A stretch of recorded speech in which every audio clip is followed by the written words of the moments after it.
Actually, it just hit me because you said David Allan Coe. Just as a personal question, how did that album that you guys did? Rebel Meets Rebel. Yeah, how'd you end up doing It was really crazy. You know, like I said, me and my brother used to hear it. It was like my mom's favorite country artist back in the day. And my brother went over in 1999 to see David Allan Coe play in a place called Billy Bob's in Fort Worth. Okay.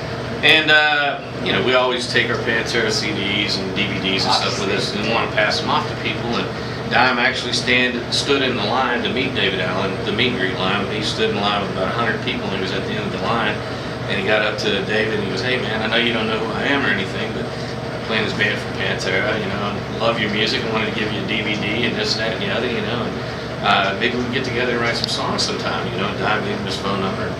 Next day, about 8 o'clock in the morning, Dime said his phone rang, and it was this country dude on the phone. And he goes, "Hey man, it's David Allan Coe, man." And I was like, "David Allan Coe, 8 o'clock in the morning, what's going on?" I would not think he'd be up at 8 o'clock in the morning. And he's like, "Man, I just watched this DVD you gave me, man, and you guys are like the fucking Beatles of fucking 1999, man. When you want to get together and start writing some songs?" You know, I mean, it was like, that's basically how it happened, you know. That's So awesome. he came into town, and every time he would come to town, we would write 3 or 4 songs with him, and this happened like 4 times. By that time, we had enough stuff for a record, and we finished it. And at that time, we were doing Damage Plan, and you know, the fans were really confused as to what had happened with Pantera and this and that and the other, and we really didn't want to confuse them any further, so we kind of put it on the shelf. And then after the horrible thing that happened to my brother, you know, it took me about 8 months to get my life together, and the first thing that came to me is, man, Don was really proud of that album. I got to get it out for him, you know, it's really important to me. So I put it out, started my own label, put it out, and that's it did really well, man. It did really Yeah, well. I love that record. Yeah, honestly, it was the Yeah. first true collaboration of a heavy metal outlaw band and a country outlaw together. You know, some people had dabbled in it with a single and this and that, but that was the first full-length record, you know. And like country music influencing metal right now is so popular. Yeah. It's such a blend. Yeah, I mean, they can cross over, man. As a drummer, Thank you. and from a drummer's perspective, you've played so much music in your career at this point. You've written so much music. Is there anything from early in your career, and I'm even saying Pantera Metal Man, like anything that any drum part that you miss, any drum part that you miss playing, like at all? No, it's Yeah, just, I love them all. You know, they've all been created. They're all part of what I do, but my focus is solely on how you know. If you live in the past, you have no future. You know, and I've already done all that. I'm doing something else now, and I'm really happy with it. That's awesome. I remember Pantera coming to this area, the upstate New York area, a bunch. You guys used to tour Biohazard. I also remember, personally for me, Ozfest 2000, you played Saratoga. I actually, as a kid, with my buddies of mine, you were drinking at a bar in Saratoga, and we met you. You were the nicest person ever. You signed a bunch of stuff for us. It was like the dream come true.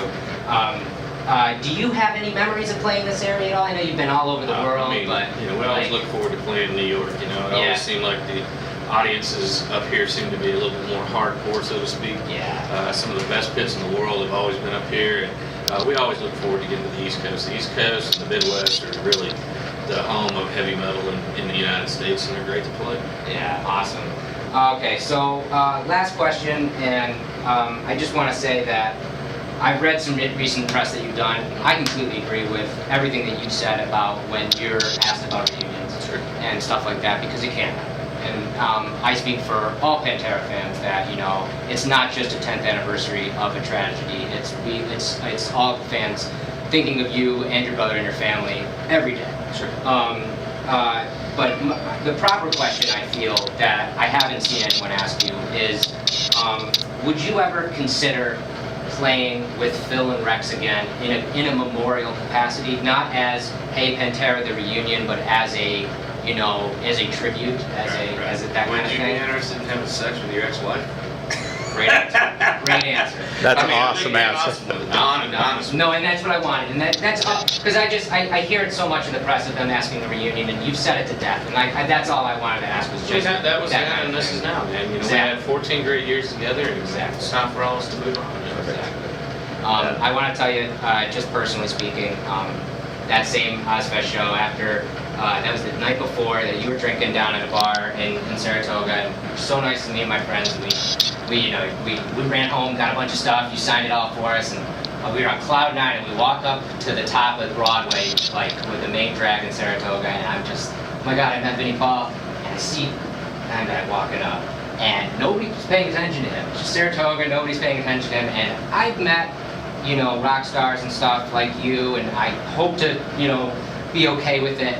And he walked right up to me, and I stopped in the middle of the road and went, "Oh my God, that's Dimebag Darrell!" And without even missing a beat, he patted me on the shoulder and said, "Damn right I am, brother," and walked away. And it's just one of the best memories I have, like Awesome, man. meeting the two of you. So like, this means a lot to be able to do this and talk with you, and I'm so glad that you took the time. Sure, man. Thank you.